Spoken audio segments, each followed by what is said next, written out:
I was 16 when I first started at Joe's Diner, where the smell of grease and burnt coffee seemed to cling to my skin like a second layer. Back then, life was a balancing act on a razor's edge. Mom had just been diagnosed with MS, her body betraying her inch by inch. Dad, he'd already checked out, drowning at the bottom of a whiskey bottle long before I even realized what abandonment felt like. That left me and my little brother Tommy, who was just 10 and too young to understand why his world felt so cold. "Amy, sweetheart," Mom would say from her wheelchair, her voice trembling as much as her hands, "you don't have to work. You should be focusing on your schoolwork." But I'd just smile, kiss her on the forehead, and grab my apron. The textbooks in my backpack would wait for the few precious moments between shifts when I could sit down and catch my breath. Poverty isn't just about empty stomachs or drafty rooms. It's a constant, suffocating weight pressing down on you, tightening with every overdue bill and every school expense you can't afford. I lived in fear of the phone ringing, bracing myself for another collector.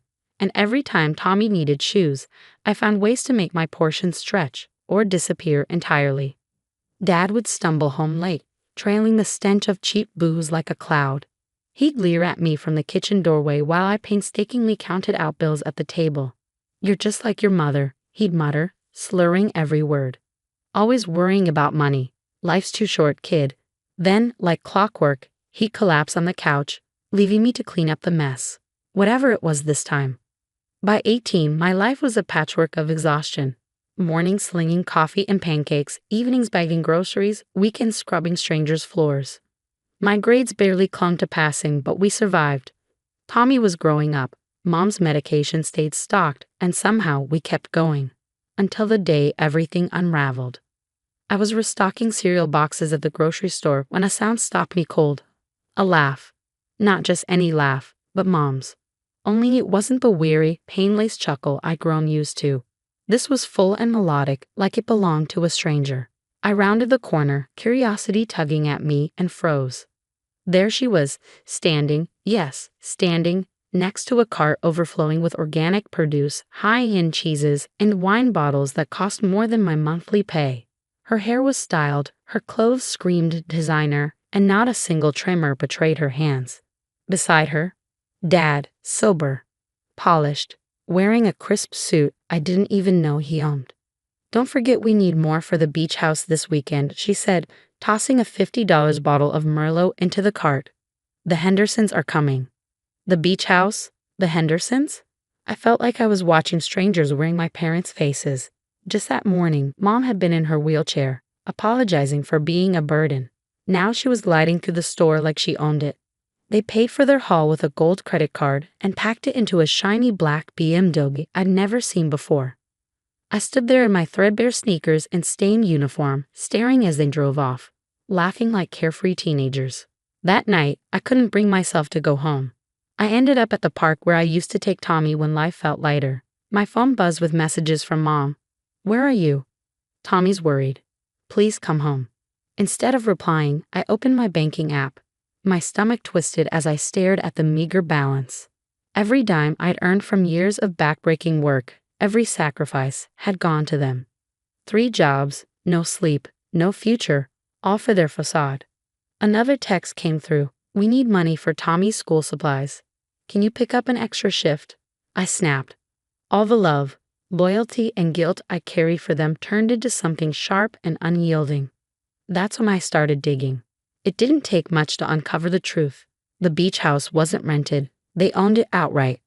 Dad's drunken, aimless act, a cover for his side business as a consultant, and Mom's MS, a performance so convincing it could have won awards. They orchestrated everything, feeding me lies to keep their golden goose laying.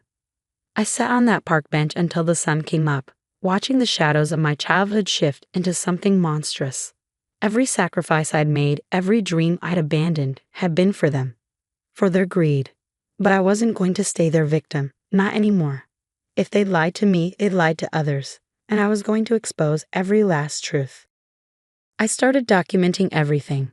Every lie, every hidden bank account, every fake doctor's appointment.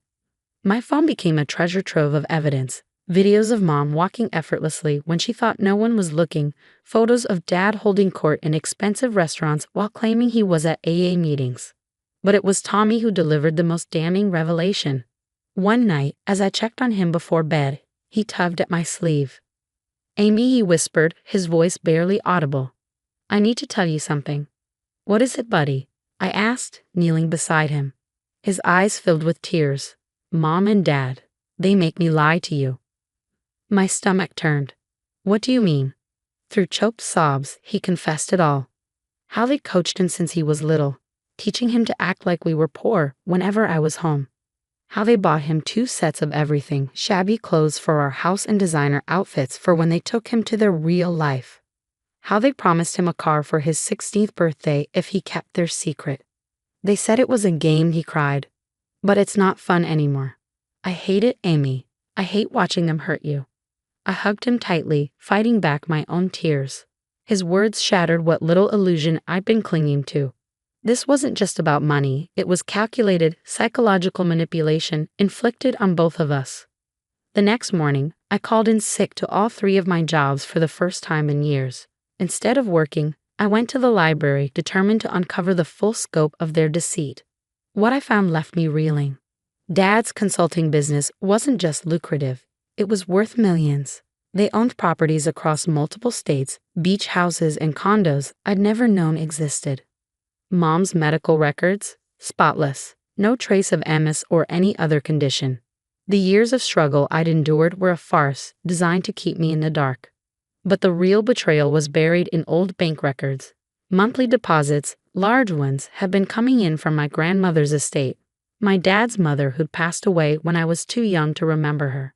She'd left her entire fortune to me and Tommy, meant to be ours when we turned 18. I was 20 now.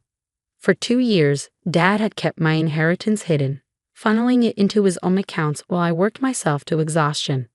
That night, Mom called a family meeting. She sat in her wheelchair, the picture of fragile concern. "Amy, sweetie," she began, her voice dripping with insincerity. "We're worried about you. All this work, it's too much. Why don't you move back home? Let us take care of you." I stared at her, then at Dad, slouched in his chair like a man defeated by life. Tommy sat silently, his eyes downcast. "That's funny," I said, pulling out my phone. "Because I've got some concerns too." I tapped the screen, playing the video of Mom standing in the grocery store, laughing and loading expensive groceries into their cart, their faces drained of color. "How dare you spy on us?" Mom snapped, her syrupy tone gone. "After everything we've done for you." I laughed bitterly. "Everything you've done for me? You mean stealing my inheritance, forcing Tommy to lie, making me work 3 jobs while you lived in luxury?" Dad straightened, the drunkard act falling away like a discarded mask. "Now listen here." "No," I said sharply, cutting him off. "You listen. I've contacted a lawyer. I have proof of everything, the fraud, the hidden accounts, the fake medical claims, and tomorrow morning, I'm going to the police." That's when Mom did the unthinkable. She stood up from her wheelchair and slapped me across the face. The room went silent. Tommy gasped. Dad's expression hardened into something cold and calculating. "You ungrateful little..." Mom began, but I interrupted her. "I've already sent copies of everything to my lawyer," I said, my cheek stinging. "If anything happens to me, it all goes public." Dad's eyes narrowed. "How much?" "Excuse me. How much to make this go away?" he said, his voice measured. "Name your price." I stared at him, disbelief mingling with disgust. "It's not about money anymore. It's about justice." Mom laughed, a sharp, bitter sound that had none of the warmth I once knew. "Justice? Go ahead, tell everyone. See who believes you. We're respected in this community. You're just a waitress who couldn't even finish college." Her words stung, but I refused to back down. "Maybe, but I have proof. And by tomorrow, everyone will know who you really are." I turned to leave, but Tommy's voice stopped me. "I'm coming with you." Mom's face twisted in rage. "You're not going anywhere. Sit down." But Tommy stood, grabbing a backpack he'd packed in secret. He walked over to me, his jaw set in defiance. "I'm done lying." As we walked out, Dad's voice followed us. "You'll regret this. Both of you." We didn't look back. But his words weren't just a threat. What happened next would push us to the brink, testing not just our courage, but our will to survive. My lawyer didn't waste a moment. By morning, legal proceedings were in motion. Dad's response was swift and brutal. He froze all accounts, including those holding the money I'd earned myself. Then came the smear campaign. Local father heartbroken. Daughter fabricates lies about disabled mother. The headline screamed from the front page of the local paper. Dad's friends in high places ensured I was painted as the ungrateful, lying daughter who had betrayed her family. The fallout was immediate. The diner couldn't handle the bad publicity and let me go. The grocery store cited company policy as the reason for firing me. Even my house cleaning clients stopped returning my calls. Tommy and I moved into a cheap motel, living off the emergency savings I'd worked so hard to build. But Dad underestimated one thing: people talk. And servers, grocery store workers, and housekeepers, they see everything. The first to step forward was Sarah, a server at the country club. She had videos of Mom playing tennis, her movements fluid and quick. Next, King of LA, who recalled Dad's frequent visits to the beach house. Soon, a flood of evidence poured in. People tired of watching the wealthy abuse their power. The final blow came from an unexpected source. Dad's longtime secretary, Linda. "I've kept quiet for 20 years, she told me, handing over a thick folder. "But watching them destroy you, I can't anymore." Inside were documents proving everything, not just the fraud against me, but years of financial crimes. Dad had been embezzling from clients, using my grandmother's inheritance to cover his tracks. The court case dragged on for months. Every day, Mom and Dad showed up in court, polished and composed, playing the role of victims. I wore the same borrowed suit day after day because it was all I had. Tommy testified with courage. His voice wavered, but his words cut through the courtroom like a blade. He described years of forced deception, revealing how Mom had trained him to lie and rewarded his compliance. Medical experts, financial investigators, and a parade of witnesses followed. One by one, Mom and Dad's carefully constructed lies unraveled. The judge's decision was swift and unequivocal. I was awarded my rightful inheritance, and Dad was convicted of fraud and embezzlement. He was led out of the courtroom in handcuffs. Mom was in charge, but her reputation was irreparably destroyed. As Dad was taken away, Mom grabbed my arm, her face a mask of fury and desperation. "We did it for you," she hissed. "Everything was for you. We wanted you to learn the value of hard work." I looked at her designer dress, her flawless manicure, the anger in her eyes. "No," I said. "You did it because you could, because you thought you'd never get caught. But you taught me something, all right, the value of truth." That was 3 years ago. Today, Tommy is in college, studying law. He wants to help other victims of financial abuse. I used part of my inheritance to start my own business, one that employs people who need a second chance, just like I did. Mom moved away after the divorce, starting fresh in another state. She sends cards sometimes, filled with justifications and apologies I no longer care to read. Dad writes too, though his letters are full of anger, blame, and thinly veiled threats. Each one is a reminder that I made the right choice.